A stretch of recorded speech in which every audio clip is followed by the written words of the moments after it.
옛날 아주 먼 옛날에 호랑이가 담배를 피우고 산신령이 구름을 타고 내려와 쉬어가던 깊은 산골 마을에 연홍이라는 여인이 홀로 살고 있었습니다. 그녀는 젊은 시절 도성에서 이름 꽤나 날리던 기생이었으나 세월의 덧없음과 사람들의 가식에 지쳐 화려한 옷과 장신구를 모두 정리하고 이 조용한 마을로 스며들어 왔습니다. 마을 사람들은 그녀가 어디서 왔는지 정확히는 몰랐지만 가끔 그녀의 단정하고 기품 있는 몸가짐을 보며 예사롭지 않은 과거가 있을 것이라 짐작만 할 뿐이었습니다. 연홍은 마을 끝자락 대나무 숲이 바람에 흔들리는 소리가 들리는 작은 초가집에서 텃밭을 일구며 조용히 여생을 보내고 싶어 했습니다. 그녀에게는 젊은 날 춤과 노래로 모은 재물이든 비단 주머니 하나가 유일한 믿는 구석이자 노후를 위한 전부였습니다. 어느 날 마을 아래쪽 큰 장터가 열리는 날이라 연홍도 필요한 물건을 사기 위해 오랜만에 바깥 나들이를 나섰습니다. 장터는 물건을 사고 파는 사람들로 북적였고 떡을 치는 소리와 엿장수의 가위질 소리가 어우러져 활기가 넘쳤지만 연홍의 마음은 그리 들뜨지 않았습니다. 그녀가 필요한 무명천과 곡식을 조금 사서 돌아오려던 참에 장터 한 구석에서 사람들의 비명과 웅성거리는 소리가 들려왔습니다. 호기심에 사람들이 모여있는 곳으로 다가가 보니 그곳에는 참혹한 광경이 펼쳐져 있었습니다.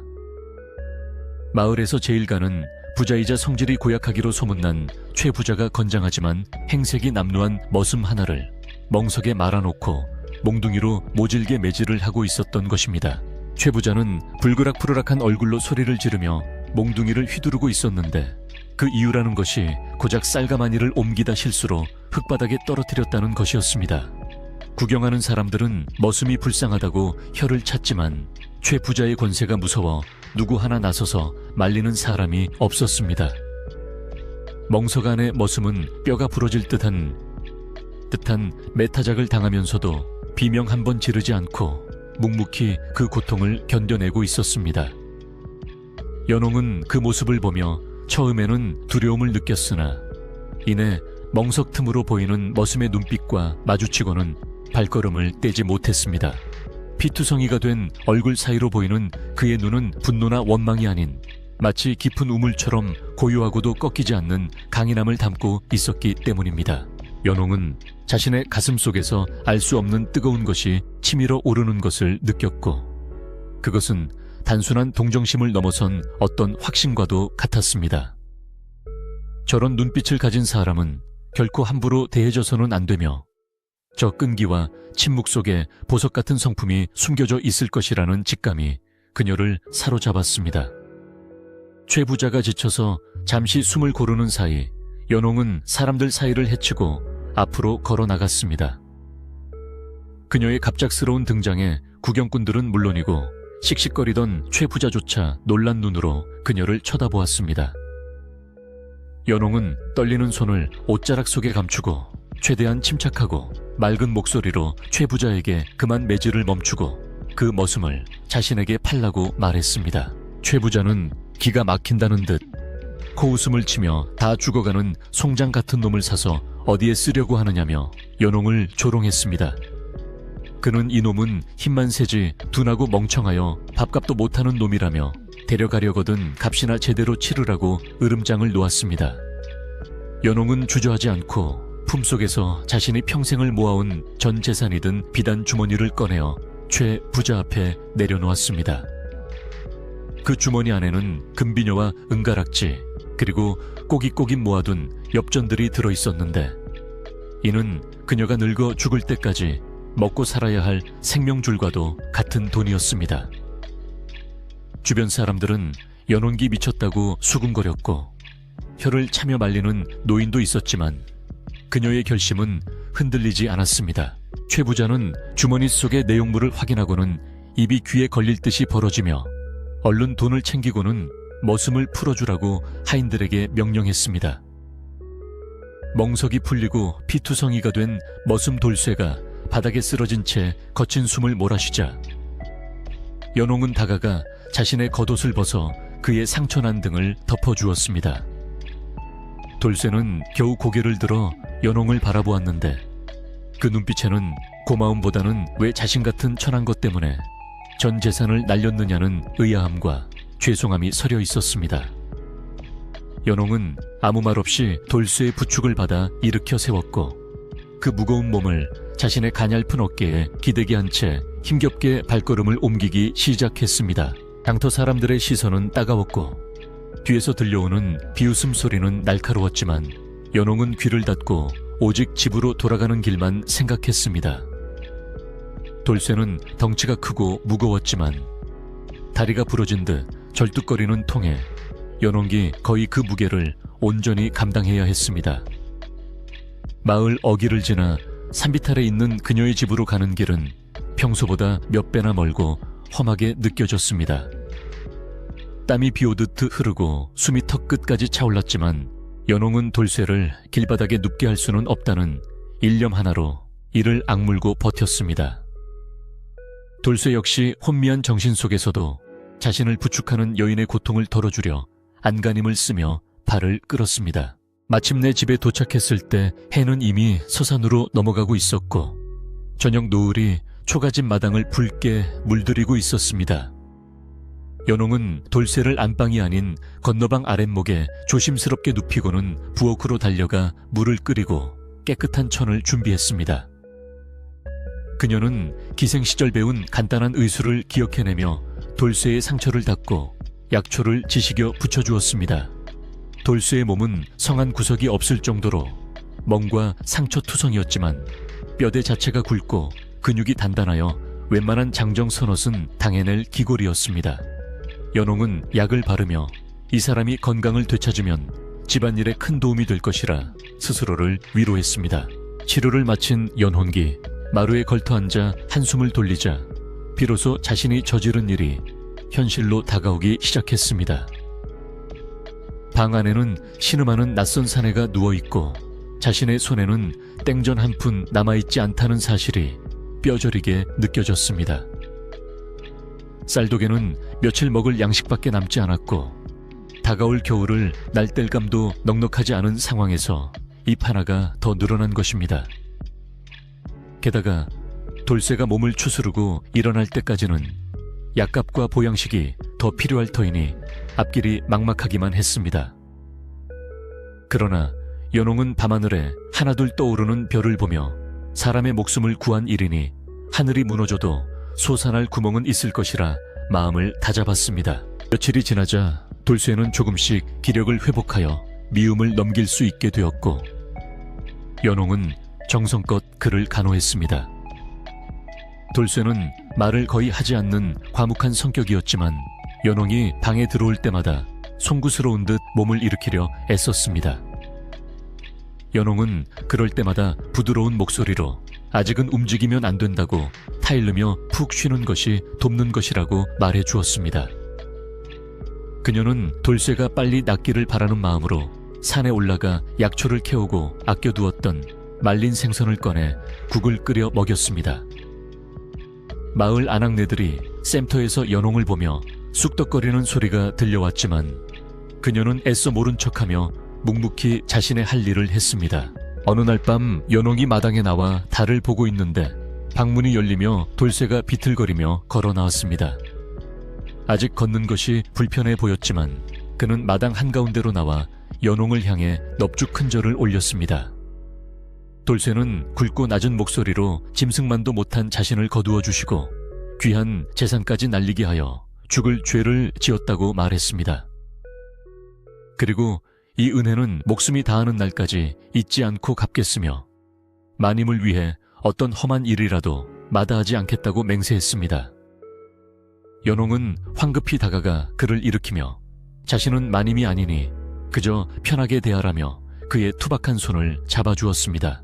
돌쇠는 다음 날부터 불편한 몸을 이끌고 집안일을 거들기 시작했는데 그의 손길이 닿는 곳마다 놀라운 변화가 일어났습니다. 삐걱거리던 살인문이 단단하게 고쳐졌고 무너져 내리던 담장이 반듯하게 쌓여졌으며 마당의 잡초는 흔적도 없이 사라졌습니다. 연홍은 돌쇠가 단순히 힘만 센 머슴이 아니라 눈썰미가 좋고 손재주가 비상한 사람임을 알게 되었습니다. 그는 나무를 다루는 솜씨도 훌륭하여 버려진 나무 토막으로 뚝딱뚝딱 살림살이를 만들어내기도 했습니다. 연홍은 그런 돌쇠를 보며 자신의 선택이 틀리지 않았음을 확인하고 안도의 한숨을 내쉬었습니다. 그러나 현실은 여전히 냉혹하여 두 사람의 식량은 바닥을 드러내고 있었고 마을 사람들의 시선은 여전히 차가웠습니다. 최 부자는 장터에서 만나는 사람마다 연홍이 멍청한 짓을 했다며 떠벌리고 다녔고 마을 사람들은 곧 연홍이 거지가 되어 마을을 떠날 것이라고 수군거렸습니다. 연홍은 집에 있는 물건들을 하나둘 내다 팔아 근근히 끼니를 이었지만 그마저도 얼마 가지 못할 것이 뻔했습니다. 돌쇠는 텅 빈 쌀독을 볼 때마다 죄책감에 고개를 들지 못했고 밤늦도록 잠들지 못하고 뒤척이는 소리가 벽 너머로 들려왔습니다. 그러던 어느 날 돌쇠가 연홍을 불러 조심스럽게 말을 꺼냈습니다. 집 뒤편에 버려진 거친 자갈밭이 있는데 그곳을 개간하여 농사를 지어보겠다는 것이었습니다. 그 땅은 돌이 너무 많고 흙이 메말라 마을 사람들 누구도 거들떠보지 않는 쓸모없는 땅이었기에 연홍은 고개를 저으며 무모한 일이라고 말렸습니다. 하지만 돌쇠의 눈빛은 단호했고 그는 그 땅에서 묘한 기운이 느껴진다며 자신을 한 번만 믿어달라고 간청했습니다. 연홍은 돌쇠의 굳은 의지를 꺾을 수 없어 허락은 했지만 성한 몸으로도 힘든 일을 아픈 몸으로 하겠다는 그가 걱정스러웠습니다. 돌쇠는 그날부터 새벽별을 보고 나가 밤늦게까지 자갈밭에서 살다시피 했습니다. 그는 괭이 하나와 맨손으로 거대한 바위를 파내고 흙을 고르며 묵묵히 땀을 흘렸습니다. 마을 사람들은 지나가며 그 모습을 보고 미친 짓이라며 혀를 찼고 돌밭에서 무슨 곡식이 자라겠느냐며 비웃었습니다. 최 부자 역시 사냥을 하러 지나가다 그 광경을 보고는 주인이나 종놈이나 똑같이 어리석다며 침을 뱉고 지나갔습니다. 하지만 돌쇠는 그들의 비웃음을 듣지 못한 척 오직 땅을 파는 일에만 전념했습니다.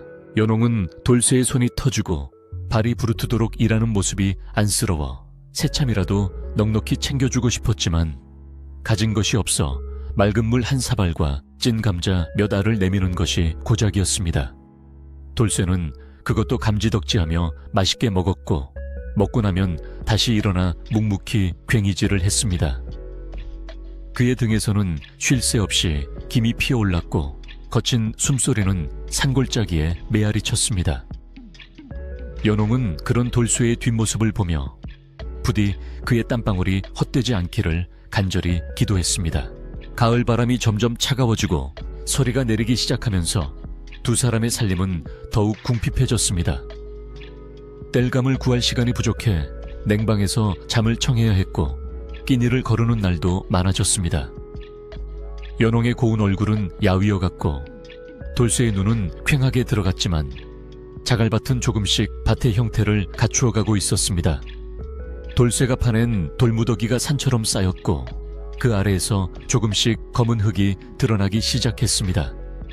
하지만 여전히 그 땅은 거칠었고 당장 무엇을 심어 수확을 기대하기에는 무리가 있어 보였습니다. 어느 날 저녁 마을의 가장 연장자인 꼬부랑 할머니가 지팡이를 짚고 연홍의 집을 찾아왔습니다. 할머니는 연홍의 손을 잡으며 혀를 끌끌 차더니 품속에서 옥수수 몇 개를 꺼내 놓았습니다. 그리고는 나직한 목소리로 사람들이 입을 댈 때는 귀를 닫고 마음을 지키라 는 알 수 없는 말을 남기고 돌아갔습니다. 연홍은 그 옥수수를 삶아 돌쇠와 나누어 먹으며 할머니의 말씀이 무슨 뜻인지 곰곰이 생각했습니다. 돌쇠는 뜨거운 옥수수를 호호 불어 연홍에게 먼저 건네며 자신은 배가 고프지 않다고 거짓말을 했습니다. 겨울이 닥쳐오자 눈이 무릎까지 쌓였고 산골 마을은 고요 속에 잠겼습니다. 돌쇠는 눈보라가 치는 날에도 밭에 나가 돌을 골라냈고 언 땅을 녹이기 위해 불을 피웠습니다. 연홍은 헌옷을 기워 돌쇠의 옷을 두툼하게 만들어 주었고 밤이면 호롱불 아래에서 돌쇠의 언손을 녹여주었습니다. 두 사람은 비록 가난하고 배고팠지만 서로를 의지하며 혹독한 겨울을 견뎌냈습니다. 돌쇠는 연홍에게 봄이 오면 분명 좋은 일이 있을 것이라며 위로했고, 연홍은 그 말을 믿고 싶었습니다. 마침내 긴 겨울이 지나고 산과 들에 아지랑이가 피어오르는 봄이 찾아왔습니다. 얼었던 계곡물이 녹아 흐르는 소리가 들려왔지만 그 해봄은 유난히 가물어 비가 한 방울도 내리지 않았습니다. 마을의 논밭은 거북이 등처럼 갈라지기 시작했고 사람들의 얼굴에는 수심이 가득했습니다. 마을 사람들은 하늘을 원망하며 기우제를 지내야 한다고 야단법석을 떨었습니다. 그러나 이상하게도 돌쇠가 피땀 흘려 일군 자갈밭만은 흙이 촉촉하게 젖어 있었고 밭 주변으로 싱싱한 풀들이 돋아나고 있었습니다. 이를 가장 먼저 눈치챈 것은 역시 연홍기였습니다. 그녀는 아침 일찍 밭에 나갔다가 발에 닿는 흙의 감촉이 다른 곳과는 다르다는 것을 느꼈습니다. 다른 땅은 푸석푸석하여 먼지가 날리는데 돌쇠의 밭흙은 찰기가 있고 서늘한 기운을 머금고 있었던 것입니다. 연홍기 놀라서 돌쇠를 쳐다보자 돌쇠는 쑥스러운 듯 머리를 긁적이며 땅속 깊은 곳에 물길이 있는 것 같다고 말했습니다.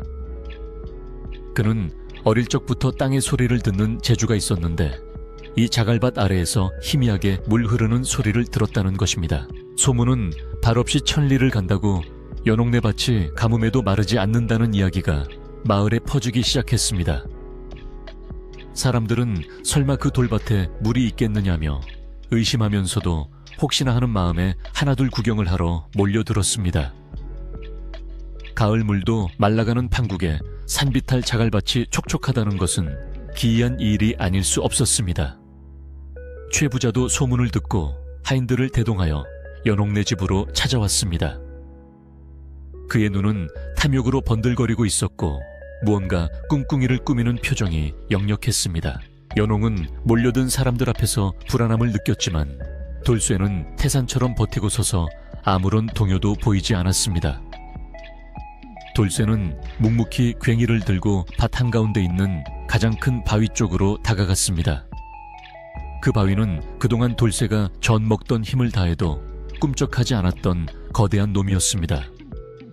사람들이 숨을 죽이고 지켜보는 가운데 돌쇠는 크게 심호흡을 하고 바위 밑을 파내려가기 시작했습니다. 그의 팔뚝에 굵은 핏줄이 솟아오르고 이마에서 굵은 땀방울이 떨어졌습니다. 깡깡하는 괭이 소리만이 정적을 깨고 산골짜기에 울려 퍼졌습니다. 괭이 끝이 바위에 부딪히며 나는 둔탁한 소리가 마른 하늘로 퍼져나갔습니다.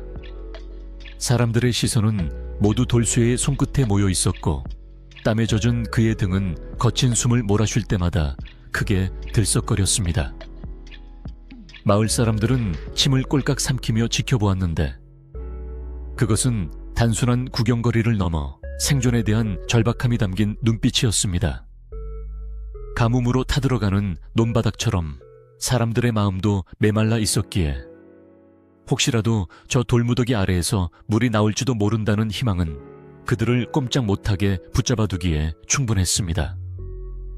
그러나 그 희망 곁에는 언제나 불신이라는 그림자가 따라다녔고 사람들은 서로의 눈치를 보며 웅성거리는 소리를 낮추지 않았습니다. 최 부자는 뒷짐을 진 채 거만한 표정으로 그 광경을 지켜보고 있었지만 그의 눈동자는 쉴 새 없이 굴러가며 계산을 하고 있었습니다. 그는 본래 남이 잘 되는 꼴을 죽어도 못 보는 성미인데다 자신이 벌인 머슴이 무언가 큰일을 해낼지도 모른다는 사실이 배알이 꼴려 견딜 수가 없었습니다. 그는 헛기침을 크게 한번 하더니 주위 사람들에게 들으라는 듯 큰 소리로 비아냥거리기 시작했습니다. 저놈이 미치더니 이제는 땅을 파서 우물을 만들겠다고 생쇼를 하는구나. 산비탈 돌밭에 물이 있으면 내 손에 장을 지지겠다. 최 부자의 말에 몇몇 소작인들이 억지 웃음을 터뜨리며 맞장구를 쳤습니다. 연홍은 최 부자의 비웃음이 귀에 거슬렸지만 애써 무시하며 돌쇠에게 시원한 물 한 바가지를 떠다 주었습니다. 돌쇠는 잠시 일손을 멈추고 연홍기 건네는 물을 단숨에 들이켰는데 그 모습이 마치 성난 황소가 물을 마시는 듯 호쾌해 보였습니다. 그는 소매로 입가를 쓱 닦더니 최 부자 쪽은 쳐다보지도 않고 다시 묵묵히 괭이를 들어 올렸습니다. 돌쇠의 무심한 태도에 최 부자는 무시당했다는 생각에 얼굴이 붉어졌고 괜히 옆에 서 있던 하인의 정강이를 걷어차며 화풀이를 해댔습니다. 분위기는 점점 험악해졌지만 돌쇠의 괭이질 소리는 흔들림 없이 일정한 박자를 유지했습니다. 시간이 흐르고 해가 중천에 뜨자 더위는 절정에 달했고 구경하던 사람들도 하나둘 지쳐가기 시작했습니다. 바로 그때 돌쇠가 내리친 괭이 끝에서 흙과 함께 거무튀튀한 젖은 진흙덩어리가 튀어 올랐습니다. 물이 다 젖은 흙이 나왔어. 누군가 소리치자 졸고 있던 사람들까지 눈을 번쩍 뜨며 밭으로 우르르 몰려들었습니다. 과연 돌쇠가 파놓은 구덩이 바닥에는 짙은 색의 젖은 흙이 드러나 있었고 그 사이로 아주 미세하게 물기가 배어나오는 것이 보였습니다. 그것은 콸콸 쏟아지는 물줄기는 아니었지만 이 메마른 가뭄 속에서는 금덩어리보다 더 귀한 징조였습니다. 사람들의 탄성이 터져 나오자 최 부자의 얼굴은 흙빛으로 변했다가 이내 표독스러운 탐욕으로 일그러졌습니다. 그는 거칠게 사람들을 밀치고 앞으로 나서며 뻔뻔스러운 목소리로 소리쳤습니다. 이보게들 잠깐 비켜보게. 이 땅의 원주인이 누구인지 다들 잊었는가? 내 조부님께서 예전에 이 산을 관리하실 때 이곳은 우리 집안의 묘자리로 쓰려던 땅이야. 최 부자는 말도 안 되는 억지를 부리며 이 땅에서 나오는 물 또한 당연히 자신의 소유라고 주장하기 시작했습니다. 마을 사람들은 어이없는 표정을 지었지만 워낙 서슬퍼런 최 부자의 기세에 눌려 누구 하나 대놓고 반박하지 못했습니다. 연홍은 더 이상 참을 수 없어 앞으로 나서며 최 부자를 가로막았습니다. 어르신, 이 땅은 제가 정당한 값을 치르고 산 제 땅입니다. 그리고 돌쇠가 피땀 흘려 일군 밭에서 나온 물이니 당연히 저희에게 권리가 있습니다. 연홍의 목소리는 떨리고 있었지만 그 눈빛만은 기생시절 수많은 사내들을 압도했던 기백이 살아있었습니다. 최 부자는 연홍의 당돌한 태도에 움찔했으나 곧바로 비열한 웃음을 흘리며 대꾸했습니다. 네가 산 것은 땅껍데기지 그 속을 흐르는 물길까지 산 것은 아니지 않느냐. 물길은 산에서 내려오니 산 주인인 내가 그 물의 주인이다. 최 부자의 억지 논리에 마을 사람들은 웅성거리기 시작했고 그 중에는 최 부자의 말에 동조하는 사람들도 생겨났습니다. 가뭄이 워낙 심하다 보니 만약 저 물이 최 부자의 것이 되어야 자신들에게도 조금이라도 콩고물이 떨어질 것이라 생각하는 이기적인 마음들이 고개를 든 것입니다. 맞아, 물길은 원래 마을 공용이거나 산 주인 것이지. 누군가 툭 던진 말에 연홍은 가슴이 철렁 내려앉았습니다. 인심이 흉흉해지니 옳고 그름보다는 힘과 이익을 따르는 현실이 뼈아프게 다가왔습니다. 돌쇠는 주먹을 꽉 쥐고 부들부들 떨었지만 연홍이 눈짓으로 말리는 바람에 괭이를 놓지 못했습니다. 그날 저녁 최 부자는 씩씩거리며 돌아갔지만 마을에는 흉흉한 소문이 독버섯처럼 퍼져나갔습니다. 연홍이 요망한 술수로 산신령을 홀려 물길을 독차지하려 한다는 소문부터 돌쇠가 파낸 흙이 사실은 마을의 기운을 끊어놓는 것이라는 터무니없는 이야기까지 나돌았습니다. 장터 우물가에 모인 아낙네들은 연홍네 집 쪽을 흘끔거리며 수근거렸고 아이들조차 연홍을 보면 도망치거나 돌을 던지는 신용을 했습니다. 마을의 따돌림은 가뭄보다 더 무섭게 연홍의 숨통을 조여왔습니다. 해가 지고 어둠이 깔리자 돌쇠는 밭을 떠나지 않고 그 자리에 멍석을 깔고 누웠습니다. 혹시라도 밤사이에 누군가 해코지를 하거나 구덩이를 메워버릴까 걱정되었기 때문입니다. 연홍은 따뜻한 밥상을 차려 밭으로 들고 나갔지만 돌쇠는 밥숟가락을 들 생각도 하지 않고 멍하니 하늘만 바라보고 있었습니다. 마님, 제가 괜한 짓을 하여 마님을 더 곤란하게 만든 것 같습니다. 그냥 조용히 살 것을.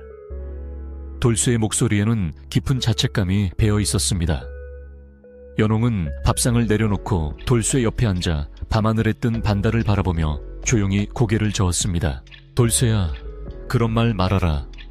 네가 잘못한 것은 하나도 없다. 세상이 험하고 사람들 마음이 각박해서 그런 것이지 내 땀방울은 죄가 없다. 연홍의 따뜻한 위로에도 돌쇠의 표정은 펴지지 않았습니다. 그는 자신이 매를 맞을 때는 고통을 참으면 그만이었지만 자신이 모시는 분이 사람들 입방에 오르내리고 모욕을 당하는 것은 참을 수 없는 고통이었습니다. 멀리서 들개 짖는 소리가 들려왔고 마을 쪽에서 불빛이 하나둘 꺼져가자 사방은 칠흑 같은 어둠에 잠겼습니다. 두 사람은 말없이 앉아 풀벌레 소리를 들으며 서로의 불안을 다독였습니다. 그때 어둠 속에서 누군가 지팡이를 짚고 다가오는 소리가 들렸습니다. 돌쇠가 경계하며 벌떡 일어났으나 나타난 사람은 지난번 옥수수를 주고 갔던 마을의 노파였습니다. 노파는 주름진 얼굴에 근심이 가득한 표정으로 연홍에게 다가와 작은 목소리로 속삭였습니다. 세댁 조심해야 해. 최 부자가 사람들을 모아 내일 아침에 관에 고변을 하러 간다고 하더군. 물길을 막아 마을 농사를 망친다는 죄목을 씌우려는 게야. 노파의 말은 청천벽력과도 같았습니다. 관아의 힘을 빌려 땅을 빼앗으려는 최 부자의 계략은 생각보다 훨씬 치밀하고 악랄했습니다. 연홍이 놀라 입을 다물지 못하자 노파는 연홍의 손을 꼭 잡으며 말을 이었습니다. 하지만 너무 걱정 말게. 진실은 물과 같아서 언젠가는 반드시 흘러나오는 법이야. 다만 그 물이 터져 나올 때까지 버티는 힘이 필요해. 내일 사람들이 몰려오기 전에 자네들이 먼저 보여줘야 해. 저 땅 밑에 무엇이 있는지 말이야. 노파는 의미심장한 말을 남기고는 어둠 속으로 다시 사라졌습니다. 연홍과 돌쇠는 노파의 뒷모습을 보며 한동안 멍하니 서 있었습니다. 먼저 보여줘야 한다는 말이 두 사람의 가슴에 무겁게 내려앉았습니다. 노파가 돌아간 후 돌쇠는 결심한 듯 괭이를 다시 집어들었습니다. 밤이라 아무것도 보이지 않았지만 그는 손끝의 감각과 땅의 울림에 의지해 작업을 계속하려 했습니다. 연홍이 호롱불을 들고 나와 그의 곁을 비추어 주었습니다. 불빛 아래 드러난 돌쇠의 얼굴은 비장함으로 가득 차 있었습니다. 그는 이제 단순히 물을 찾는 것이 아니라 연홍과 자신의 명예 그리고 삶의 터전을 지키기 위한 싸움을 시작한 것이었습니다. 깡깡. 고요한 밤의 정적을 깨는 괭이질 소리는 마치 심장 박동 소리처럼 절박하게 들려왔습니다. 밤이 깊어질수록 기온은 뚝 떨어졌고 새벽이 가까워오자 안개가 자욱하게 끼기 시작했습니다. 돌쇠는 지친 기색이 역력했지만 손을 멈추지 않았고 연홍 역시 졸음을 쫓으며 불을 밝혔습니다. 구덩이는 점점 깊어졌고 바위 주변의 흙들이 제거되면서 거대한 바위의 전체 윤곽이 드러나기 시작했습니다. 그것은 마치 웅크리고 있는 거북이 형상을 하는 거대한 안반이었습니다. 돌쇠는 그 바위 틈새에서 흘러나오는 찬 기운을 느끼며 바로 이곳이 물길의 입구임을 확신했습니다. 하지만 그 입구를 막고 있는 마지막 돌덩이가 너무나 단단하게 박혀 있어 꼼짝도 하지 않았습니다. 마을 쪽에서는 닭이 우는 소리가 들려왔고 동쪽 하늘이 푸르스름하게 밝아오기 시작했습니다. 날이 밝으면 최 부자가 관아의 포졸들을 데리고 들이닥칠 것이 뻔했습니다. 시간이 얼마 남지 않았다는 초조함에 연홍의 손은 바들바들 떨렸습니다. 돌쇠는 잠시 괭이를 내려놓고 숨을 골랐습니다. 그의 손바닥은 물집이 터져 피가 맺혀 있었고 온몸은 땀과 흙으로 범벅이 되어 있었습니다. 그는 연홍을 바라보며 나직이 말했습니다. 마님, 저 바위를 드러내야 합니다. 하지만 제 힘만으로는 부족할지도 모릅니다. 만약 제가 실패하더라도 부디 몸을 피하십시오.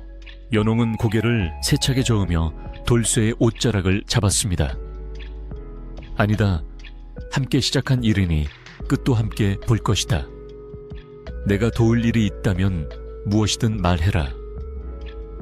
돌쇠는 연홍의 단호한 눈빛에서 힘을 얻은 듯 고개를 끄덕였습니다. 그는 바위 틈새에 지렛대를 끼워 넣고 온몸에 무게를 실어 누를 준비를 했습니다. 연홍도 옆에서 작은 돌들을 치우며 그를 도왔습니다. 새벽의 냉기 속에서 두 사람의 입김이 하얗게 피어올랐습니다. 폭풍 전야의 고요함처럼 마을은 아직 잠들어 있었지만 곧 닥쳐올 소란을 예감한 듯 바람조차 숨을 죽이고 있었습니다. 그 시각 최 부자의 집에서는 이미 사람들이 모여 웅성거리고 있었습니다. 최 부자는 기름진 아침밥을 먹으며 소작인들에게 일장연설을 늘어놓고 있었는데 그 내용은 연홍과 돌쇠를 마을에서 쫓아내고 그 땅을 차지하여 마을 사람들에게 물을 나누어 주겠다는 감언이설이었습니다.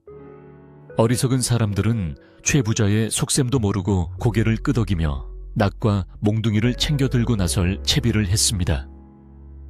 그들의 눈에는 가뭄에 대한 원망이 엉뚱하게도 연홍과 돌쇠를 향한 적개심으로 변질되어 불타오르고 있었습니다.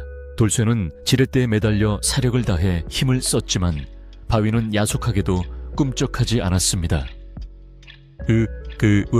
돌쇠의 입에서 짐승 같은 신음소리가 터져 나왔습니다. 근육이 찢어질 듯 팽팽하게 부풀어 올랐고 핏줄이 터질 듯 솟아올랐습니다. 연홍은 옆에서 간절한 마음으로 기도를 올렸습니다. 제발 이 착한 사람에게 하늘이 도와주시기를, 제발 우리의 진심이 통하기를 빌고 또 빌었습니다. 그때 바위 밑에서 우지끈하는 소리가 미세하게 들려왔습니다. 아주 작은 움직임이었지만 그것은 희망의 신호탄이었습니다. 하지만 바로 그때 마을 입구에서 시끌벅적한 소리가 들려오기 시작했습니다. 꽹과리 소리와 함께 사람들의 고함 소리가 가까워지고 있었습니다. 최 부자가 이끄는 무리가 예상보다 일찍 들이닥친 것입니다. 저기 있다. 저 요물들을 당장 끌어내라. 최 부자의 목소리가 산비탈을 타고 올라왔습니다. 수십 명의 마을 사람들이 횃불과 농기구를 들고 흙먼지를 일으키며 올라오는 모습은 마치 성난 파도와 같았습니다. 연홍은 공포에 질려 뒷걸음질 쳤지만 돌쇠는 지렛대에서 손을 떼지 않고 오히려 더 강하게 움켜쥐었습니다. 최 부자는 밭둑에 올라서서 거드름을 피우며 소리쳤습니다. 내 이놈들 감히 마을의 물길을 막고 요술을 부려 사람들을 현혹하느냐. 관계에 넘기기 전에 내 손으로 직접 멍석마리를 해주마. 사람들이 와하고 소리치며 포위망을 좁혀왔습니다. 돌쇠는 뒤도 돌아보지 않고 오직 바위와 싸움을 계속했습니다. 그의 등 뒤로 날아온 돌멩이가 어깨에 맞았지만 그는 신음소리조차 내지 않았습니다. 연홍은 돌쇠의 등 뒤에 서서 양팔을 벌려 그를 막아섰습니다. 누구도 이 사람에게 손대지 마시오. 하늘이 두렵지도 않소. 연홍의 외침은 비장했지만 흥분한 군중의 소음에 묻혀버리고 말았습니다. 최 부자의 하인들이 몽둥이를 들고 밭으로 뛰어들려는 찰나 마을에 훈장 어른이 나타나 큰 소리로 꾸짖었습니다. 멈춰라. 아직 죄가 밝혀지지도 않았는데 사형 시징을 가하려느냐. 훈장의 일갈에 사람들이 주춤하며 멈춰 섰습니다. 훈장은 마을에서 존경받는 학자였기에 최 부자도 함부로 대할 수 없는 인물이었습니다. 최 부자는 씩씩거리며 말했습니다. 훈장님, 이놈들이 마을의 물을 훔치고 있습니다. 증거가 명백하지 않습니까? 훈장은 천천히 걸어와 돌쇠와 연홍을 살펴보았습니다. 그리고 바위 밑에서 배어나오는 물길을 보고는 고개를 끄덕였습니다. 물을 훔치는 것인지 물을 찾고 있는 것인지는 두고 봐야 알 일이다. 저 머슴이 목숨을 걸고 바위를 들고 있지 않느냐. 잠시 기다려보자. 훈장의 말에 사람들은 웅성거렸지만 섣불리 덤벼들지는 못했습니다. 최 부자는 조바심이 났지만 훈장의 체면을 봐서 잠시 물러서며 쏘아붙였습니다. 좋소. 하지만 저 바위 밑에서 아무것도 나오지 않는다면 그때는 내 뜻대로 하겠소. 긴장감이 감도는 가운데 모든 시선은 다시 돌쇠에게 집중되었습니다. 돌쇠는 마지막 남은 힘을 쥐어짜며 소리쳤습니다. 마님, 비키십시오. 위험합니다. 연혼기 물러서자마자 돌쇠는 온몸을 던져 지렛대를 눌렀습니다. 그의 굵은 팔뚝에서 힘줄이 툭 하고 붉어져 나왔고 젖먹던 힘까지 쏟아붓는 기합 소리가 산천을 울렸습니다. 으라차차 거대한 바위가 서서히, 아주 서서히 들썩이기 시작했습니다. 그 틈새로 흙먼지가 피어오르고 땅속 깊은 곳에서 구르르릉 하는 천둥 같은 소리가 들려왔습니다. 그것은 마치 오랫동안 잠자던 용이 깨어나는 소리와도 같았습니다. 거대한 바위가 굴러가며 낸 굉음이 산골짜기의 정적을 깨뜨리는 순간 그 틈새에서 참았던 숨을 토해내듯 거친 물줄기가 하늘로 치솟아 올랐습니다. 마치 땅속에 갇혀있던 용이 승천하는 듯한 기세로 뿜어져 나온 물기둥은 아침 햇살을 받아 영롱한 무지개를 만들어내며 사방으로 흩뿌려졌습니다. 오랜 가뭄으로 바짝 말라있던 대지는 순식간에 촉촉하게 젖어들었고 자욱하게 피어오르던 흙먼지는 물볼에 씻겨 내려가 맑은 공기만이 남았습니다. 사람들은 눈앞에서 벌어진 기적 같은 광경에 넋을 잃고 입을 다물지 못한 채 그저 멍하니 솟구치는 물줄기만을 바라볼 뿐이었습니다. 그것은 단순한 지하수가 아니라 땅의 전기를 머금고 터져나온 생명의 물이었습니다. 물줄기는 멈추지 않고 콸콸 쏟아져 나와 순식간에 돌쇠가 파놓은 밭고랑을 채우고 말라 비틀어진 가을을 향해 힘차게 흘러내려 갔습니다. 그 소리가 어찌나 청량하고 웅장하던지 마치 수천 명의 악사가 동시에 악기를 연주하는 듯한 환청마저 들릴 지경이었습니다. 물방울이 얼굴에 튀자 사람들은 그제야 정신을 차린 듯 환호성을 지르며 물가로 달려들었습니다. 물이다 물이 나왔어. 드디어 우리가 살았다. 사람들은 서로를 끌어안고 덩실덩실 춤을 추기도 하고 흐르는 물에 얼굴을 받고 벌컥벌컥 마시기도 하며 기쁨을 만끽했습니다. 그 물은 얼음장처럼 차갑고 꿀처럼 달아 목구멍을 넘어가는 순간 온몸의 세포가 깨어나는 듯한 전율을 느끼게 했습니다. 한편 혼신의 힘을 다해 바위를 들어 올렸던 돌쇠는 물줄기가 터져 나오는 것을 확인하자마자 그대로 바닥에 쓰러지고 말았습니다. 그의 손은 피범벅이 되어 있었고 얼굴은 핏기가 하나도 없이 창백했으나 입가에는 옅은 미소가 번져 있었습니다. 연홍은 솟구치는 물줄기 따위는 안중에도 없다는 듯 쓰러진 돌쇠에게 달려가 그를 품에 안았습니다. 돌쇠야, 정신 차려라. 네가 해냈다. 네가 우리 모두를 살렸어. 연홍의 외침에 돌쇠는 힘겹게 눈을 뜨고 연홍을 바라보았습니다. 그의 눈동자에는 자신이 모시는 주인이 더 이상 비웃음을 사지 않게 되었다는 안도감이 가득 차 있었습니다. 마을 사람들은 정신없이 물을 마시고 물통에 물을 채우느라 여념이 없었지만 그 소란 속에서 단 한 사람 최 부자만이 다른 생각을 하고 있었습니다. 그는 터져나온 물의 양과 그 맑은 빛깔을 보고는 이 물이 예사물이 아님을 단번에 알아차렸습니다. 가뭄에도 마르지 않고 이토록 세차게 솟구치는 샘이라면 이는 단순한 우물이 아니라 대대손손 물을 누릴 수 있는 보물단지나 다름없었습니다. 최 부자의 머릿속에서는 방금 전까지의 적개심은 사라지고 어떻게든 저 샘을 자신의 것으로 만들어야 한다는 시커먼 탐욕이 꿈틀거리기 시작했습니다. 그는 재빨리 표정을 바꾸고 하인들에게 눈짓을 보내며 헛기침을 크게 했습니다. 이보게들, 다들 진정하게 이 물은 함부로 마셔서는 안 되는 물일지도 모르네. 최 부자의 뜬금없는 고함 소리에 물을 마시던 사람들이 멈칫하며 그를 쳐다보았습니다.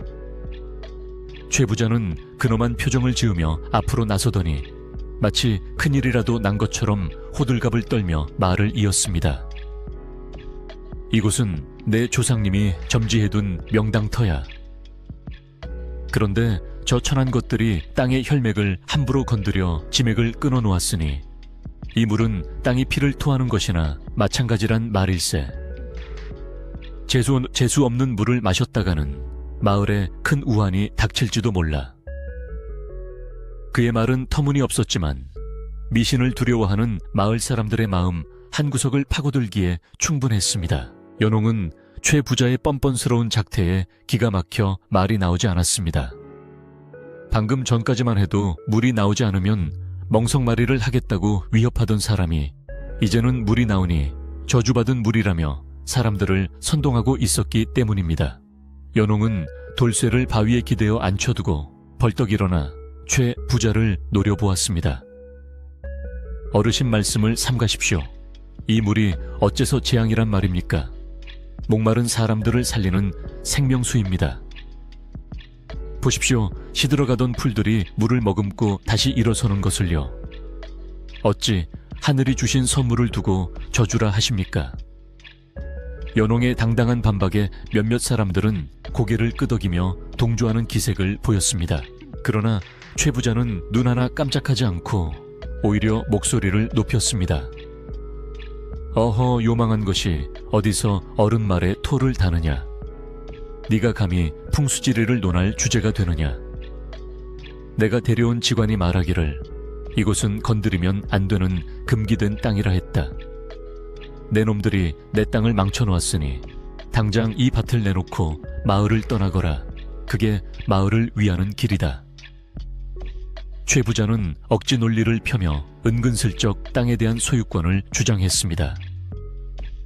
그는 하인들에게 눈짓을 하여 연홍과 돌쇠를 포위하게 만들었고 분위기는 다시 험악하게 변해갔습니다. 물을 마시던 사람들은 눈치를 보며 슬금슬금 뒤로 물러나기 시작했습니다. 그때 마을 훈장이 샘물 가까이 다가가 물을 유심히 살펴보더니 손으로 물을 떠서 맛을 보았습니다. 훈장은 눈을 지그시 감고 물맛을 음미한 뒤 놀라운 표정으로 눈을 떴습니다. 이것은 그냥 물이 아닙니다. 혀끝에 감도는 맛이 알싸하고 톡 쏘는 것이 예로부터 귀하게 여겨지던 약수 야오슈이가 틀림없습니다. 위장병과 피부병에 효험이 있다는 그 신비한 약수가 우리 마을에서 터진 것입니다. 훈장의 말에 사람들은 다시 한번 술렁거렸습니다. 약수라면 부르는 게 값인 귀한 물이었기에 최 부자의 눈은 더욱 탐욕스럽게 번들거렸습니다. 최 부자는 이제 대놓고 본색을 드러냈습니다. 그는 훈장의 말이 끝나기가 무섭게 소리쳤습니다. 그것 보시오. 그런 귀한 약수가 어찌 저런 천한 기생과 머슴놈 소유가 될 수 있겠소. 이는 마을의 보물이자 이 산의 주인인 내 가문의 유산이오. 내가 이 우물을 관리하며 마을 사람들에게 혜택을 나누어 줄 테니 저 도둑놈들을 당장 끌어내시오. 최 부자는 교묘하게 마을 사람들의 이익을 내세우며 자신의 욕심을 채우려 했습니다. 사람들은 약수라는 말에 귀가 솔깃하여 혹시라도 연홍이 물을 독차지하고 비싸게 팔지는 않을까 하는 의심을 품기 시작했습니다. 연홍은 가슴이 답답해져 옴을 느꼈습니다. 세상의 인심이 간사하다는 것은 익히 알고 있었지만 눈앞의 이익 앞에서 이토록 쉽게 흔들리는 사람들을 보니 허탈감이 밀려왔습니다. 그녀는 떨리는 목소리로 호소했습니다. 여러분, 제 말을 믿어주십시오. 저는 이 물을 팔아 부자가 될 생각이 없습니다. 돌쇠가 피땀 흘려 찾은 이 물은 우리 모두의 것입니다. 가뭄에 목마른 이웃들에게 대가 없이 나누어 드릴 것입니다. 하지만 그녀의 진심 어린 외침은 최 부자의 큰 목소리와 사람들의 수군거림에 묻혀 공허하게 흩어질 뿐이었습니다.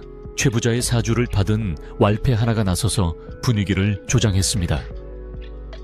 흥기생 출신이 하는 말을 어떻게 믿어. 지금은 급하니까 선심 쓰는 척하다가 나중에는 물 한 바가지에 쌀 한 가마니를 달라고 할지 누가 알아. 차라리 최 부자 어른이 관리하는 게 우리한테는 더 낫지 않겠어. 그 말에 사람들은 동요하며 연홍을 의심스러운 눈초리로 바라보았습니다.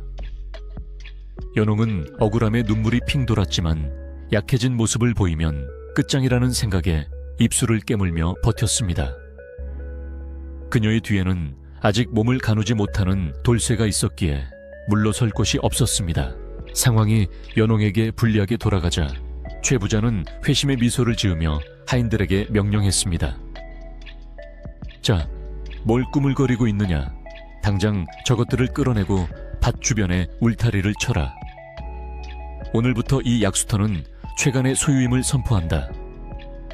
하인들이 몽둥이를 들고 위협적으로 다가오자 연홍은 두 팔을 벌려 돌쇠를 가로막았습니다. 그녀의 가냘픈 몸이 바들바들 떨렸지만 눈빛만은 서슬퍼런 칼날처럼 매서웠습니다.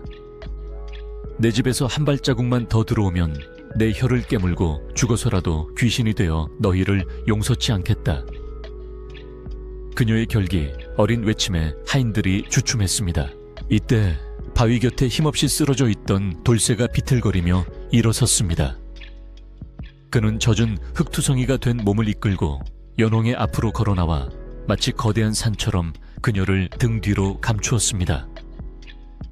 돌쇠는 몽둥이를 든 하인들을 향해 아무 말 없이 손을 뻗었는데 그 손에는 방금 전까지 바위를 깨던 낡은 괭이가 들려 있었습니다.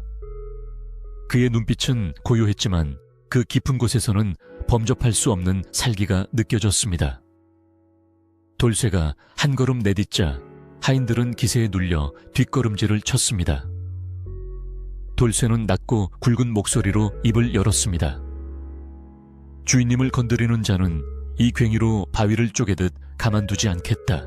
돌쇠의 기백에 눌린 것은 하인들뿐만이 아니었습니다. 최 부자 역시 돌쇠의 저력이 두려워 섣불리 공격 명령을 내리지 못하고 입만 벙긋거렸습니다.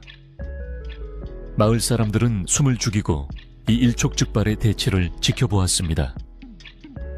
그때 훈장이 다시 한번 나서서 중재를 시도했습니다. 이보시오 최 부자, 힘으로 해결할 일이 아니오. 관의 정식으로 소송을 걸어 시비를 가리도록 합시다. 그때까지는 이 우물에 누구도 손대지 말고 마을 사람들이 공동으로 관리하는 것이 옳소. 훈장의 제안은 합리적이었으나 당장 물을 차지하고 싶은 최 부자에게는 성에 차지 않는 말이었습니다. 최 부자는 훈장의 말을 무시하고 마을 사람들을 향해 소리쳤습니다. 관아 판결이 날 때까지 기다리다가 다 목말라 죽을 셈이냐. 지금 당장 결정해야 한다. 나를 따르는 자에게는 물을 공짜로 줄 것이고 저 기생편을 드는 자에게는 물 한 방울도 주지 않겠다. 그의 비열한 협박은 갈증에 시달리는 마을 사람들의 생존 본능을 자극했습니다. 몇몇 사람들이 망설이다가 최 부자 쪽으로 발걸음을 옮기기 시작했습니다. 연홍은 사람들이 하나둘 등을 돌리는 모습을 보며 절망감을 느꼈습니다. 진실과 정의가 탐욕과 힘 앞에서 무력하게 무너지는 듯했습니다. 그러나 바로 그 순간 기이한 일이 벌어졌습니다. 샘에서 솟아오르던 물줄기가 갑자기 붉은 흙탕물로 변하더니 거친 소리를 내며 끓어오르기 시작한 것입니다. 맑고 투명하던 약수가 순식간에 시뻘건 핏빛으로 변하자 사람들은 비명을 지르며 뒤로 물러났습니다. 의왕 물 색깔이 왜 이래 저주다. 산신령이 노하셨다. 공포에 질린 사람들은 허둥지둥 도망치려 했고 최 부자 역시 당황하여 얼굴이 하얗게 질렸습니다. 그는 이것이 연홍의 요술이라고 생각하며 소리쳤지만 그의 목소리도 떨리고 있었습니다. 돌쇠는 흙탕물로 변한 샘을 바라보며 무언가 깨달은 듯 고개를 끄덕였습니다. 그는 땅의 소리를 듣는 자였기에 땅이 사람들의 다툼과 탐욕에 반응하여 탁한 기운을 토해내고 있음을 알 수 있었습니다. 돌쇠는 괭이를 내려놓고 무릎을 꿇어 땅에 귀를 대었습니다. 땅속 깊은 곳에서 울리는 소리는 슬픔과 분노로 가득 차 있었습니다. 그는 사람들이 진심으로 뉘우치고 화합하지 않는다면 이 물은 영영 맑아지지 않을 것임을 직감했습니다. 연홍 역시 돌쇠의 행동을 보고 상황을 짐작하며 두려움에 떠는 사람들을 향해 외쳤습니다. 보십시오. 하늘이 지켜보고 계십니다. 탐욕스러운 마음으로 물을 차지하려 하니 맑던 물도 탁하게 변해버렸습니다. 이 물은 주인이 따로 있는 것이 아니라 마음이 깨끗한 자에게만 허락된 선물입니다. 연홍의 말은 공포에 질린 사람들의 가슴에 파문을 일으켰습니다. 도망치려던 사람들은 발걸음을 멈추고 붉게 변한 물과 연홍을 번갈아 쳐다보았습니다. 최 부자는 이 상황을 믿을 수 없다는 듯 샘물을 들여다보며 이럴 리가 없다, 이럴 리가 없어 라고 중얼거렸지만 붉은 물은 계속해서 꿀렁거리며 솟아오를 뿐이었습니다. 마을에는 무거운 침묵이 감돌았습니다. 최 부자의 억지와 위협도 사람들의 이기심도 신비한 자연 현상 앞에서는 힘을 잃었습니다. 돌쇠는 천천히 일어나 흙탕물이 솟는 구멍을 자신의 몸으로 막으려는 듯 그 위에 털썩 주저앉았습니다. 그러자 신기하게도 요동치던 물줄기가 조금씩 잦아들었습니다. 돌쇠는 사람들을 향해 낮지만 분명한 어조로 말했습니다. 모두 물러가십시오. 마음을 비우고 다시 오지 않으면 이 물은 영원히 붉은 물로 남을 것입니다. 그의 말은 단순한 경고가 아니라 땅의 대변자로서 전하는 신탁과도 같았습니다. 사람들은 두려움과 경외심을 느끼며 하나둘 뒷걸음질쳐 물러나기 시작했습니다. 최 부자도 더 이상 고집을 부릴 명분을 잃고 분한 표정으로 침을 뱉으며 돌아섰습니다. 두고 보자, 내 반드시 이 땅을 찾아오고 말 테다. 최 부자가 하인들을 이끌고 사라지자 마을 사람들도 슬금슬금 흩어졌습니다. 결국 자갈밭에는 연홍과 돌소에 그리고 훈장만이 남게 되었습니다. 훈장은 혀를 내두르며 연홍에게 다가와 말했습니다. 자네 집 머슴이 보통 내기가 아니구먼. 땅을 달래는 재주가 있어. 하지만 최 부자가 쉽게 포기하지 않을 테니 대비를 단단히 해야 할 걸세. 훈장마저 돌아가고 나자 연홍은 다리에 힘이 풀려 주저앉았습니다. 돌쇠는 여전히 샘구멍 위에 앉아 눈을 감고 명상을 하듯 숨을 고르고 있었습니다. 연홍은 기어가듯 다가가 돌쇠의 손을 잡았습니다. 거칠고 투박한 손이었지만 그 어느 때보다 따뜻하고 듬직하게 느껴졌습니다. 돌쇠야, 고맙다. 네가 아니었다면 나는 벌써 쫓겨났을 것이다. 하지만 이 물이 정말 다시 맑아질 수 있겠느냐? 연홍의 물음에 돌쇠는 천천히 눈을 뜨며 희미하게 미소 지었습니다. 마님 걱정 마십시오. 땅은 거짓말을 하지 않습니다. 사람들의 마음이 가라앉고 탐욕이 사라지면 물은 다시 본래의 모습을 찾을 것입니다. 그때까지 제가 이 자리를 지키겠습니다. 누구도 함부로 이 물을 더럽히지 못하도록 말입니다. 돌쇠의 말에는 흔들리지 않는 확신이 담겨 있었습니다. 연홍은 고개를 끄덕이며 돌쇠의 어깨에 머리를 기대었습니다. 해는 이미 중천을 넘어 서쪽으로 기울고 있었고 붉은 흙탕물은 여전히 꿀렁거리며 두 사람의 발목을 적시고 있었습니다. 이 밤이 지나면 또다시 닥쳐올 시련을 예감하며 두 사람은 서로의 온기에 의지해 불안한 휴식을 취했습니다. 밤이 깊어가고 산골 마을에는 무거운 정적만이 감돌았지만 연홍과 돌쇠가 있는 자갈밭에는 팽팽한 긴장감이 흐르고 있었습니다. 붉은 흙탕물은 여전히 그치지 않고 꾸르륵거리는 소리를 내며 솟아오르고 있었는데 그 소리가 마치 땅이 앓는 소리처럼 들려 연홍의 마음을 더욱 불안하게 만들었습니다. 돌쇠는 샘구멍 위에 가부좌를 틀고 앉아 미동도 하지 않았는데 어둠 속에 잠긴 그의 모습은 마치 오랜 세월 그 자리를 지켜온 바위처럼 묵직하고 단단해 보였습니다. 연홍은 밤바람이 차가워지자 방에서 두툼한 이불을 가져와 돌쇠의 어깨에 덮어주었지만 그는 눈을 감은 채 깊은 명상에 잠겨 있어 인기척조차 느끼지 못하는 듯 했습니다. 연홍은 돌쇠의 곁에 쪼그리고 앉아 부디 내일 아침에는 이 물이 맑아지기를 그리고 사람들의 광기가 가라앉기를 간절히 기도하며 밤을 지새웠습니다. 이튿날 아침동이 트자마자 마을 사람들이 하나둘씩 연홍네 집 앞으로 모여들기 시작했습니다. 어제 붉은 물을 보고 도망쳤던 사람들이었지만 타들어가는 목마름을 이기지 못해 혹시나 하는 마음으로 물통을 들고 다시 찾아온 것입니다. 하지만 그들은 어제처럼 꽹과리를 치거나 고함을 지르지 않고 두려움과 경계심이 섞인 눈빛으로 멀찌감치 서서 샘물을 살피기만 했습니다. 샘물은 밤새 조금 잦아들기는 했으나 여전히 탁한 빛을 띠고 있었고, 돌쇠는 밤새 한숨도 자지 않은 듯 퀭한 눈으로 여전히 그 자리를 지키고 있었습니다. 사람들은 돌쇠의 기백에 눌려 감히 가까이 다가오지 못하고 서로의 눈치만 보며 웅성거리고 있었는데, 그 모습이 마치 죄를 지은 아이들 같았습니다. 그때 마을 어귀에서 요란한 방울소리와 함께 최 부자가 무당을 앞세우고 나타났습니다. 최 부자는 어제 망신을 당하고 물러난 것이 분해서 견딜 수가 없어 이 모든 것이 연홍이 부리는 요술 때문이라며 구슬해서 귀신을 쫓아내겠다고 큰 소리를 쳤던 것입니다. 화려한 무복을 입은 무당은 징을 쾅쾅 울리며 연옥내 밭으로 들어섰고, 최 부자는 위풍당당하게 그 뒤를 따르며 사람들에게 비키라고 소리쳤습니다. 다들 길을 비켜라.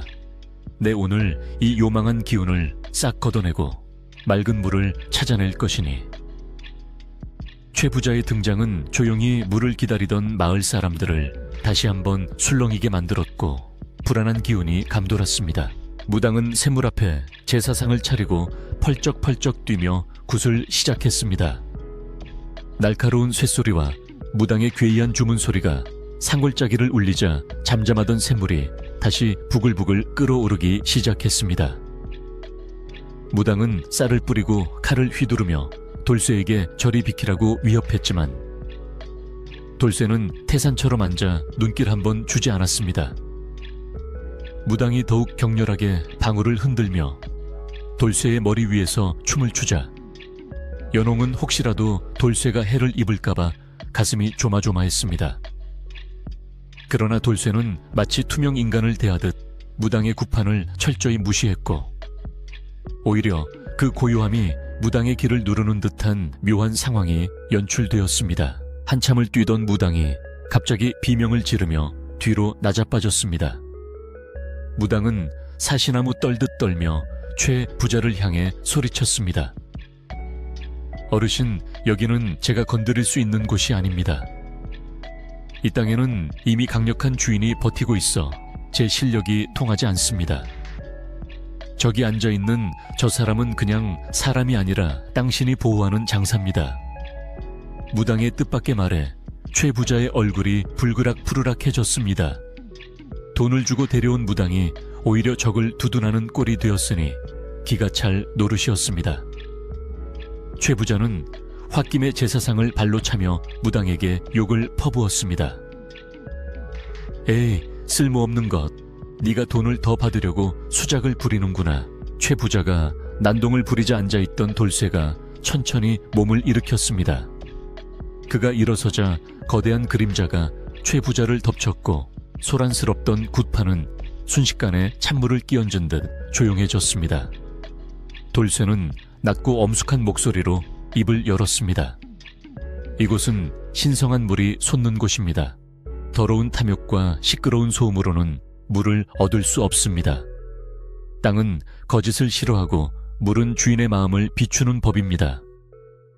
돌쇠의 말은 쩌렁쩌렁하게 울려 퍼져 사람들의 가슴 깊이 파고들었습니다. 그것은 단순한 머슴의 말이 아니라 자연의 섭리를 깨달은 자의 가르침과도 같았습니다.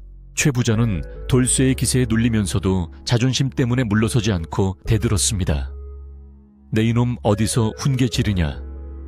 내 말대로 물이 주인을 알아본다면 이 땅의 원래 주인인 내가 물을 뜨면 맑아져야 할 것 아니냐.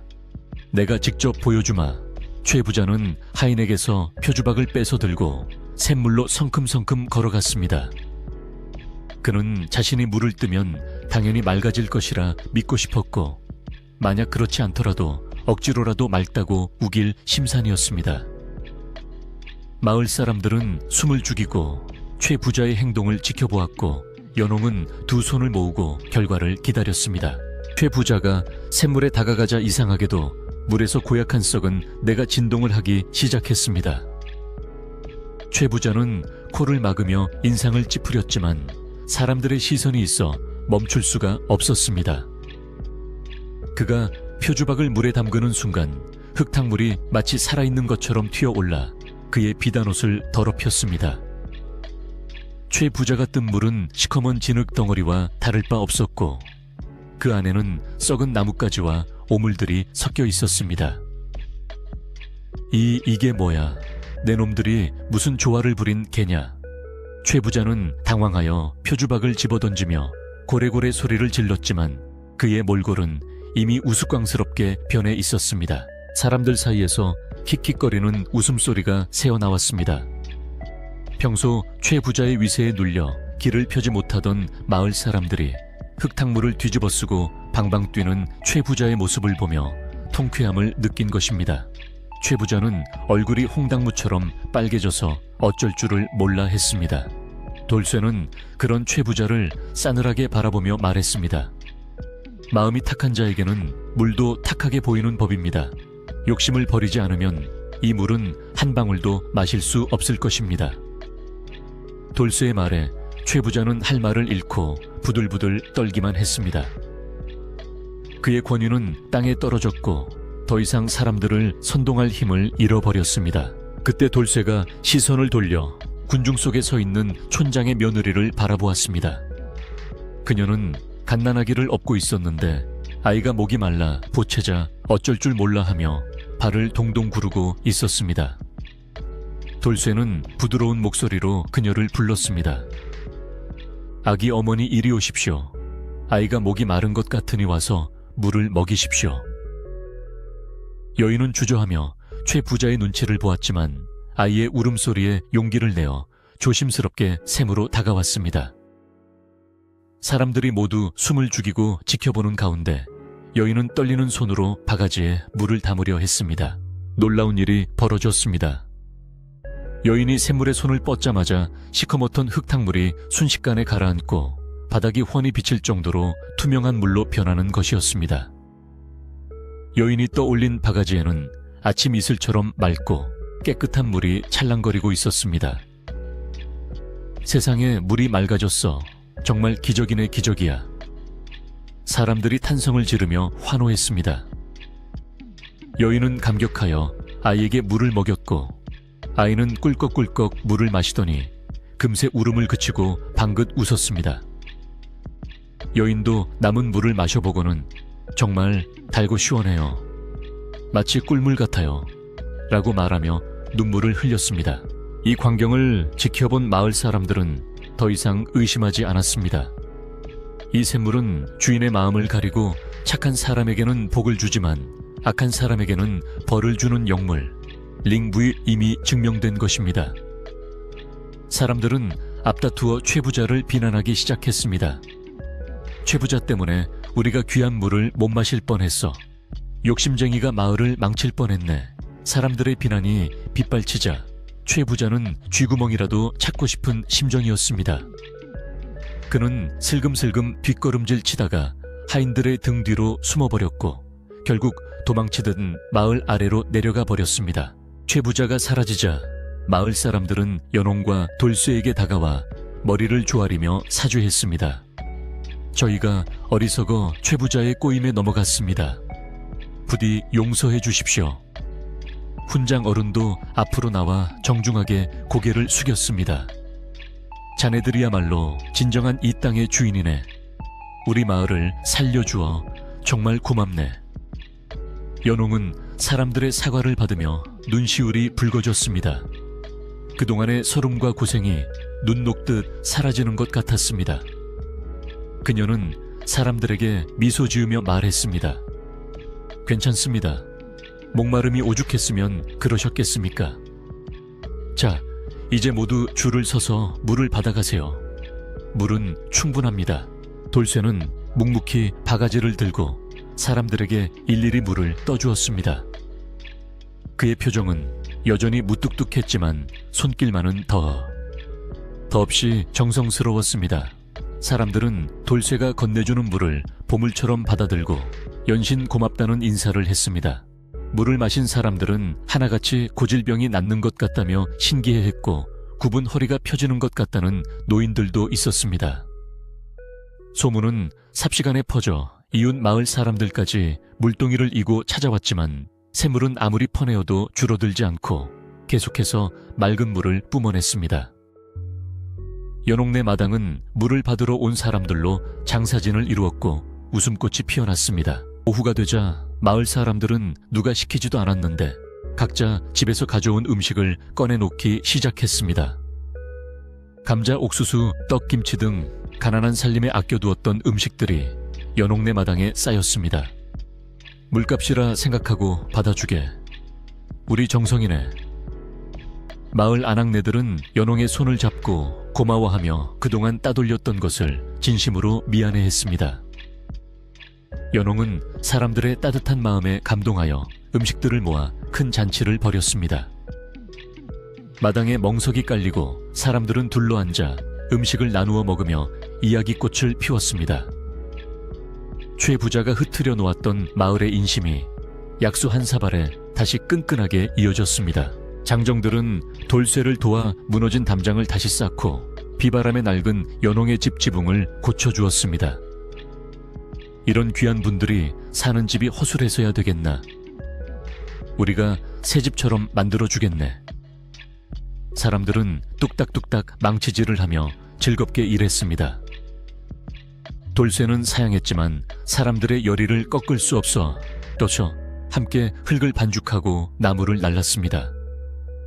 마을 사람들과 어우러져 땀 흘리는 돌쇠의 얼굴에는 처음으로 환한 웃음이 피어올랐습니다.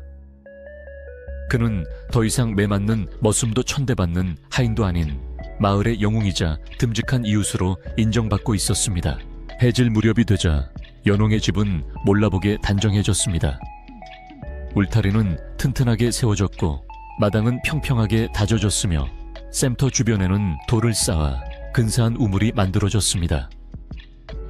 훈장 어른은 우물 옆 큰 바위에 약수천 야오 슈이칸이라는 글씨를 써주며 이 물이 영원히 마르지 않고 마을을 지켜주기를 기원했습니다. 사람들은 그 글귀를 보며 박수를 쳤고 연홍과 돌쇠는 깊이 허리 숙여 감사를 표했습니다. 붉게 타오르는 저녁 노을 아래 새롭게 단장된 집과 우물은 한 폭의 그림처럼 아름다웠습니다. 저녁 식사 시간이 되자 마을 사람들은 하나둘 집으로 돌아갔습니다. 그들은 돌아가는 길에도 물통을 소중히 껴안고 입이 마르도록 연홍과 돌쇠의 칭찬을 했습니다. 텅 빈 마당에는 다시 고요가 찾아왔지만 전날의 차갑고 무거운 정막과는 달랐습니다. 따스한 온기와 평화로움이 감도는 기분 좋은 고요함이었습니다.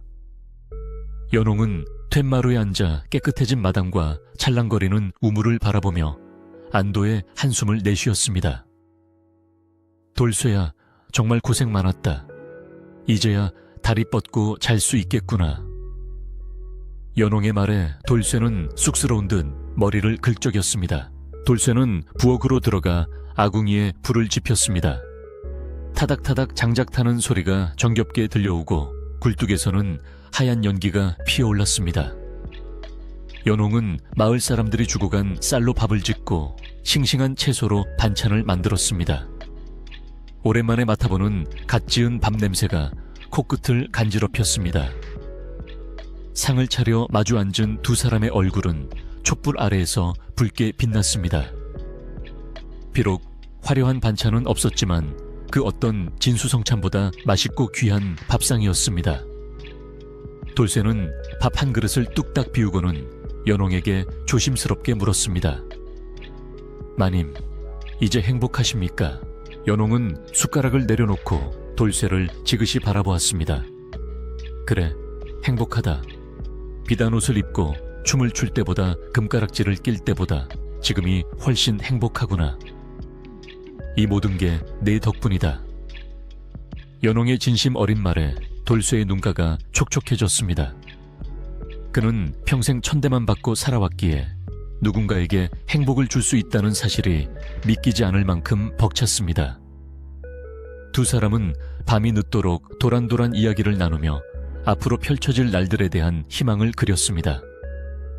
마당의 귀뚜라미들도 두 사람의 행복을 축하하듯 맑은 소리로 노래했습니다. 밤하늘에는 별들이 쏟아질 듯 총총이 박혀 있었고 약수천에 물 흐르는 소리는 자장가처럼 은은하게 들려왔습니다. 최 부자의 탐욕도 마을 사람들의 오해도 모두 씻겨 내려간 자리에는 맑고 투명한 진심만이 남았습니다. 연홍과 돌쇠는 그 진심을 지키기 위해, 그리고 이 귀한 물을 세상과 나누기 위해 더욱 단단해지기로 마음먹었습니다. 잠자리에 든 연홍은 꿈속에서도 맑은 물이 솟아오르는 꿈을 꾸었고, 돌쇠는 튼튼한 집을 짓는 꿈을 꾸었습니다. 그렇게 상골 마을의 밤은 평화롭고 깊어만 갔습니다. 세월은 흐르는 물과 같아서 어느덧 연홍네 집 앞에 약수터가 터진 지도 여러 해가 지났습니다.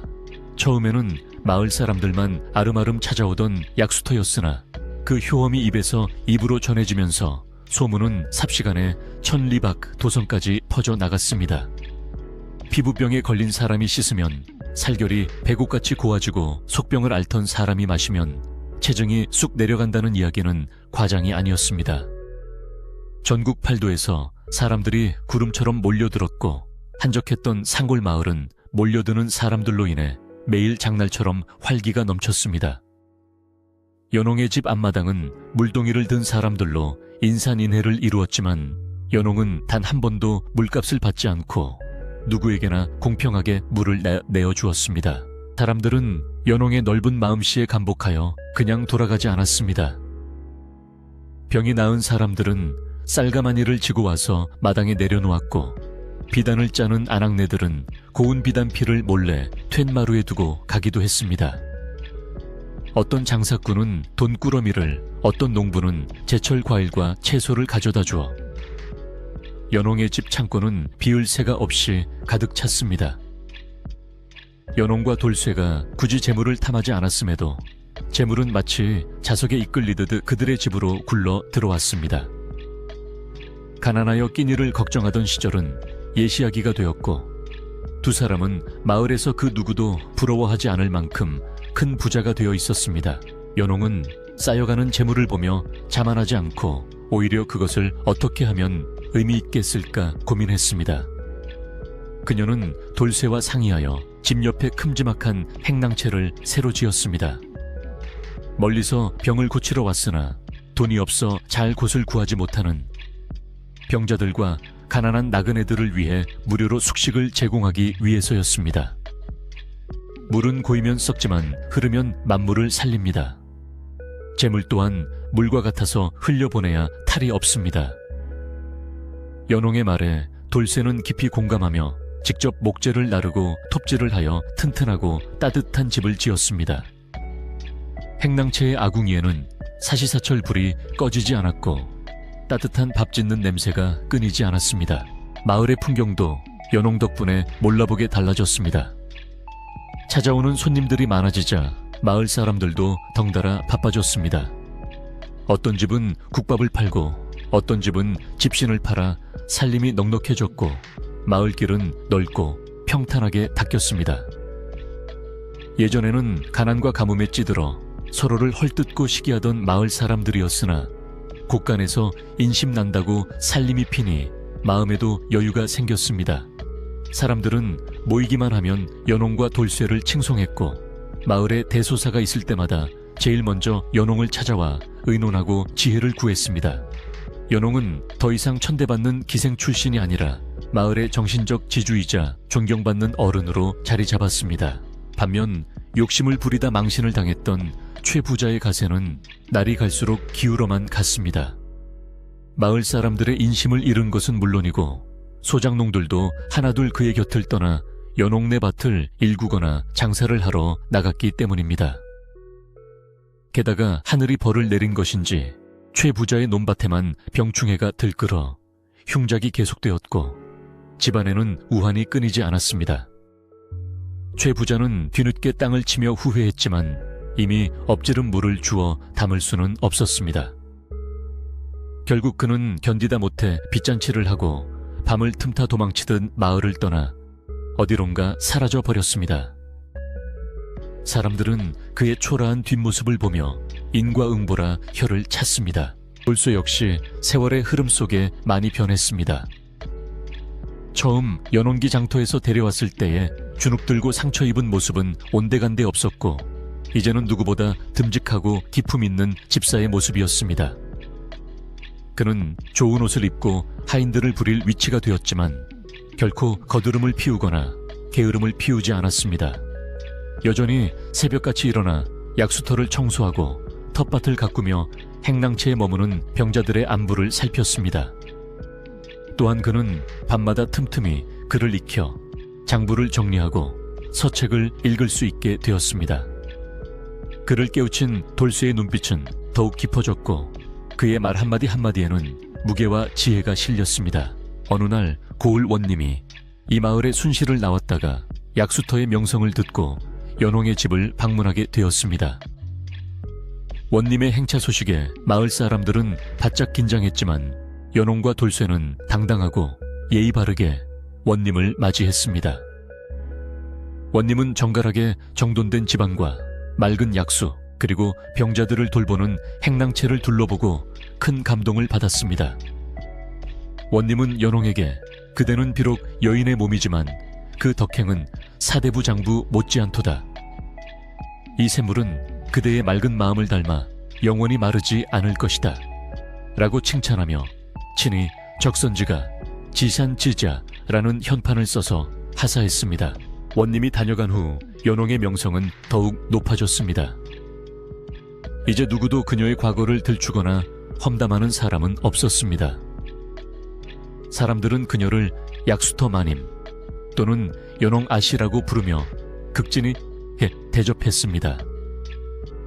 연홍은 자신에게 쏟아지는 칭송이 부담스러울 때도 있었지만 그럴 때마다 돌쇠가 곁에서 묵묵히 중심을 잡아주었습니다. 돌쇠는 사람들이 연홍을 칭송할 때면 뒤에서 흐뭇하게 미소 지을 뿐 결코 자신의 공을 내세우지 않았습니다. 그는 연홍기 빛날 수 있도록 돕는 그림자가 되는 것에 만족했고 그것이 자신의 도리이자 행복이라 여겼습니다. 세월은 흘러 연홍과 돌쇠의 머리에도 하얀 서리가 내렸습니다. 두 사람은 부부의 연을 맺지는 않았지만 부부보다 더 깊은 신뢰와 정으로 서로를 의지하며 살았습니다. 그들은 서로 눈빛만 봐도 무엇을 원하는지 알 수 있었고 말하지 않아도 마음이 통하는 사이였습니다. 돌쇠는 평생 연홍을 주군이자 누이처럼 섬겼고 연홍은 돌쇠를 생명의 은인이자 가장 든든한 버스로 아꼈습니다. 마을 사람들은 두 사람의 아름다운 동행을 보며 남녀 간의 정을 넘어선 인간 대 인간의 숭고한 사랑을 느꼈습니다. 어느 늦가을 저녁 수확을 모두 끝내고 마을이 평온한 휴식에 들어간 시각이었습니다. 마당의 단풍나무는 붉게 물들어 달빛을 받아 고운 자태를 뽐내고 있었고 귀뚜라미 소리가 처마 밑에서 은은하게 들려왔습니다. 연홍과 돌쇠는 툇마루에 나란히 앉아 따뜻한 차를 마시며 지난 날을 회상했습니다. 찻잔에서 피어오르는 하얀 김 사이로 힘들었지만 보람찼던 기억들이 주마등처럼 스쳐 지나갔습니다. 돌쇠가 멍석에 말려 매를 맞던 날, 자갈밭을 맨손으로 파헤치던 날, 붉은 물이 솟구쳐 오르던 날들이 이제는 아름다운 추억이 되어 있었습니다. 연홍기 먼저 입을 열었습니다. 돌쇠야, 기억나느냐?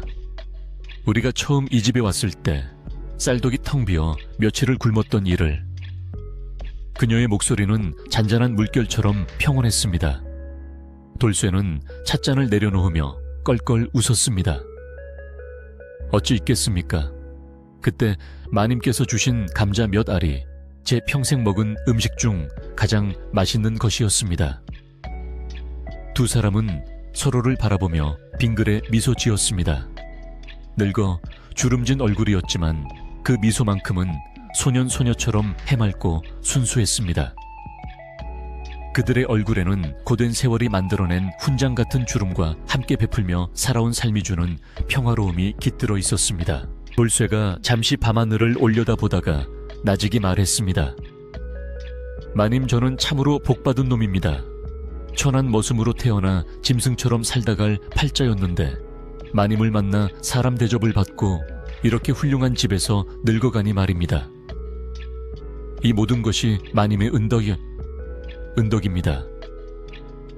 돌쇠의 눈시울이 붉어졌습니다. 연홍은 고개를 가로저으며 돌쇠의 거친 손을 잡았습니다. 아니다. 내가 너를 구한 것이 아니라 네가 나를 구한 것이다.